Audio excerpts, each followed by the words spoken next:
আসসালামু আলাইকুম guys, welcome to our channel family fun with cooks. তো আমার কাছে একটা বোরিং পর্দা ছিল, একদম সাদা, বাট দেখতে ভালো লাগছিল। তো আমি ভাবলাম যে এটাকে একদম সাদা বোরিং না করে একটু কিছু করা যাক।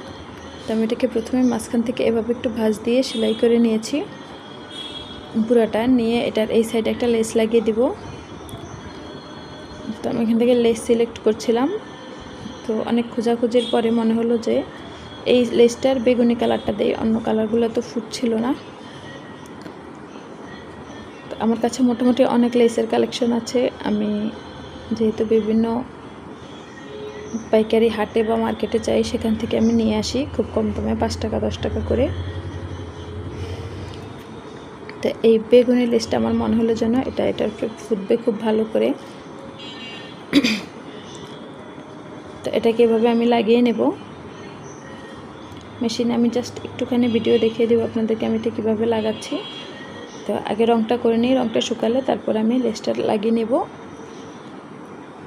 তো আমি এখানে নিয়েছি অ্যাক্রিলিক কালার, যেটা কাপড়ে আমরা রং করি, সেই কালারটা নিয়ে আমি এখানে ভেবেছিলাম অনেক ডিজাইন করবো। তো পরে ভাবলাম যে না, বেশি ডিজাইন না করে জাস্ট এটার উপরে যে ফুলটা আছে ওই ফুলগুলোর উপরেই আমি একটু একটু রং করে দিই। যে দেখুন, এভাবে একটু জাস্ট একটু কালার করে দেব। ফাইনাল লুকটা দেখলেই বুঝতে পারবেন যেটা খুবই পারফেক্টলি সুন্দর লাগছে। তো এভাবেই আমি সম্পূর্ণ পর্দাটার উপরে রং করে দিয়েছি। আমার ভিডিওটি যদি ভালো লাগে তাহলে অবশ্যই like, comment, share and subscribe করে পাশে থাকা বেল বাটনটি ক্লিক করে অল নোটিফিকেশনে দিয়ে রাখবেন, যাতে আমি নতুন কোনো ভিডিও আপলোড দেওয়া মাত্রই আপনাদের কাছে নোটিফিকেশন চলে যায়।